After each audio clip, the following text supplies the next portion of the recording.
Assalamualaikum warahmatullahi wabarakatuh. Selamat datang di video pembelajaran saya.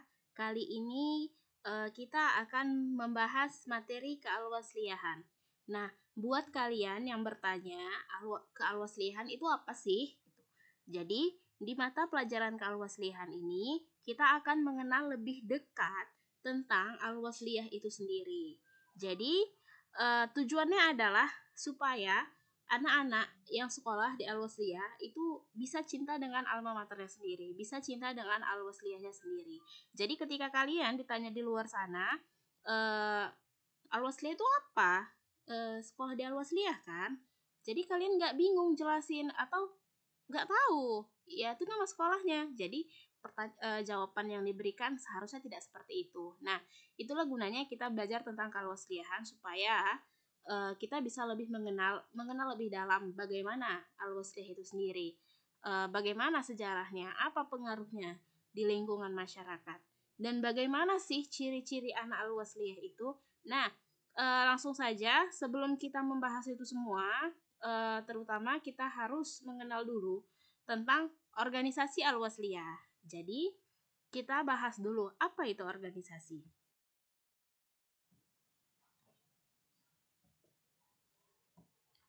Nah, organisasi sendiri adalah suatu sekelompok orang ya dalam suatu wadah tertentu yang memiliki tujuan yang sama atau saling bekerja sama untuk mencapai tujuan bersama.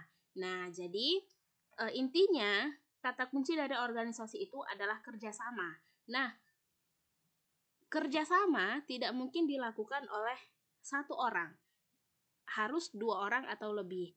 Jadi organisasi itu di dalamnya harus terdiri 2 orang atau lebih.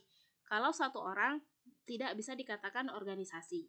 Nah, jadi di dalam organisasi itu ada peraturan yang dibuat agar tujuan di dalam organisasi itu tercapai.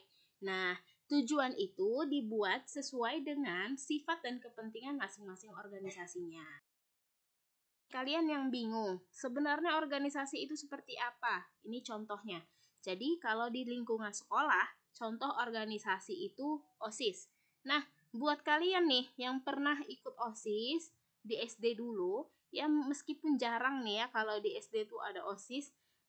OSIS itu adalah contoh organisasi di lingkungan sekolah. Selain itu ada Ikatan Pelajar Al-Wasliyah. Jadi, Ikatan Pelajar Al-Wasliyah ini sama dengan OSIS, cuma bedanya kalau Ikatan Pelajar Al-Wasliyah itu untuk sekolah yang khusus berada di bawah naungan Al-Jamiyatul Wasliyah. Jadi, kata OSIS-nya itu diganti dengan Ikatan Pelajar Al-Wasliyah. Kalau OSIS itu untuk sekolah-sekolah umum. Ya.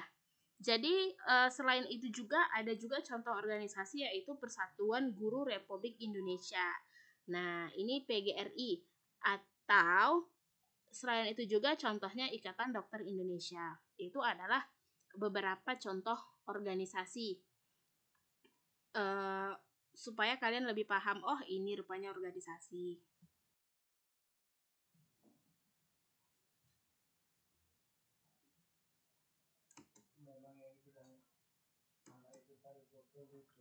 Nah, organisasi itu sendiri ada jenisnya. Jadi, ada yang dikatakan organisasi formal. Organisasi formal itu adalah organisasi yang punya struktur kepengurusan. Ada peraturan di dalamnya. Jadi kalau misalnya kalian nih pernah ke kantor, masuk ke kantor sekolah, itu di ruangan kepala sekolah biasanya ada namanya struktur guru gitu. Dari kepala sekolah sampai paling kecil siswa. Nah, itu namanya struktur organisasi, struktur kepengurusan. Nah, kalau misalnya ada lembaga yang memiliki struktur kepengurusan yang jelas, terus ada peraturan di dalamnya, itu dikatakan organisasi formal. Contohnya sekolah, negara. Nah, jadi negara itu kan punya falsafah sendiri, punya aturannya sendiri, undang-undang dasar. Jadi dia dikatakan formal. Nah, selain itu ada jenis organisasi informal. Informal itu kebalikan dari kata formal. Jadi kalau informal ini dia tidak terikat, bisa dikatakan bebas, dan tidak ada aturan di dalamnya, dan juga tidak punya struktur organisasi. Misalnya keluarga, kan nggak mungkin di dalam keluarga ada struktur organisasinya. Luar biasa ya kalau misalnya ada arisan. Jadi arisan itu juga organisasi, tapi sifatnya informal. Atau mungkin yang lebih kecil dari itu remaja masjid, STM. Nah, itu contoh organisasi informal.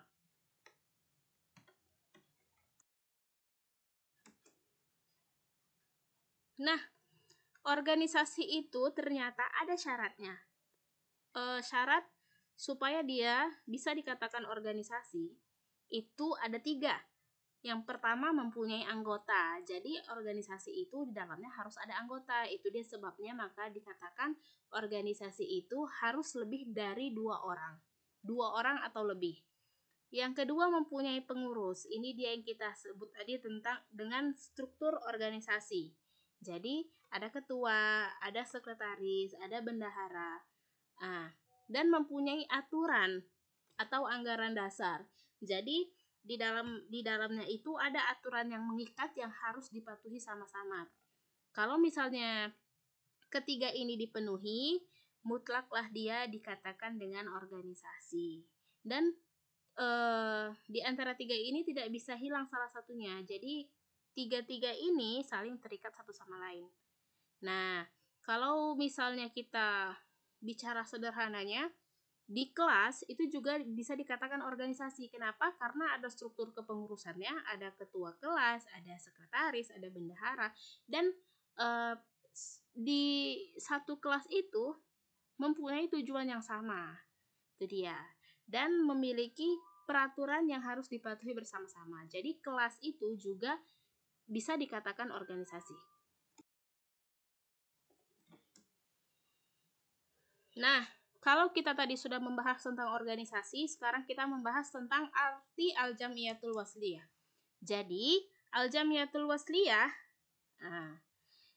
itu disusun dari 2 kata, yaitu jamiyah dan al-wasliyah. Jamiyah artinya perkumpulan atau persatuan, sedangkan al-wasliyah berarti memperhubungkan.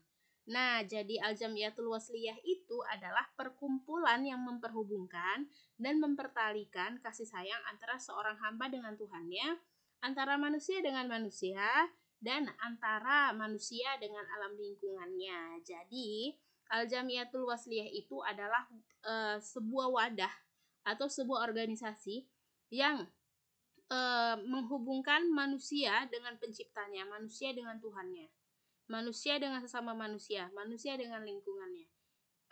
Dan itu juga salah satu tujuan dari al-jamiyatul wasliyah itu sendiri. Nah, jadi hablum minallah, hubungan manusia dengan penciptanya. Jadi di al-jamiyatul wasliyah itu sendiri kita berusaha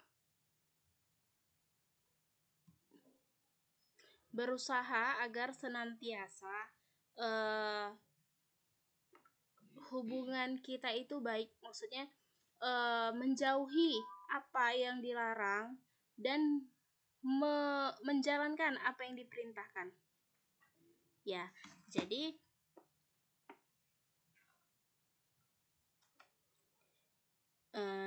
kalau misalnya hablum minan nas itu antara manusia dengan manusia. Jadi kita harus menjalin hubungan yang baik dengan sesama mukmin. Kenapa?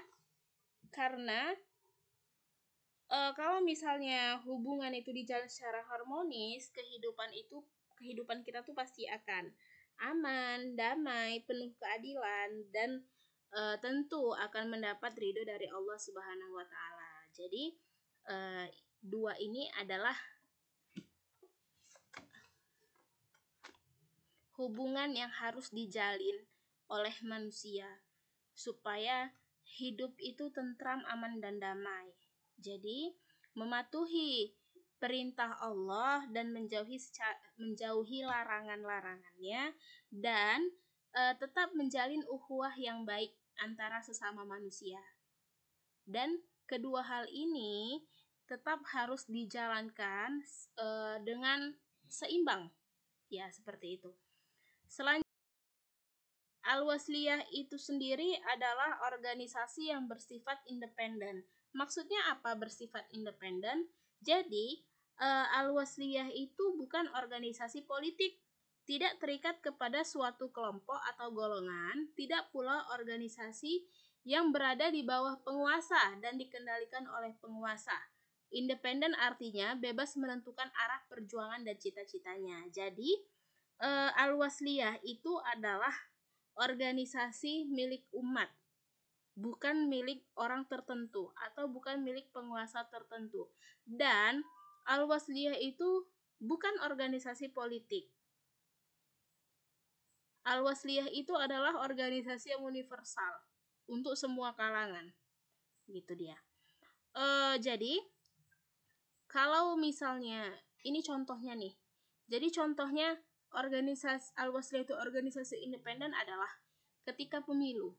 Nah, jadi ketika pemilu kita itu tidak terpengaruh, maksudnya gini, kita tidak dibawa pengaruh partai manapun atau pihak manapun untuk mendukung suatu calon atau presiden, misalnya nih presiden dan wakil presiden, tidak seperti itu. Jadi Al-Wasliyah itu adalah organisasi independen. Jadi dia itu tidak terpengaruh oleh apapun, berdiri sendiri, dan tidak dikendalikan oleh siapapun, karena Al-Wasliyah itu adalah milik umat. Mungkin sampai sini materi kita untuk organisasi Al-Wasliyah. Nantikan materi-materi selanjutnya. Terima kasih. Assalamualaikum.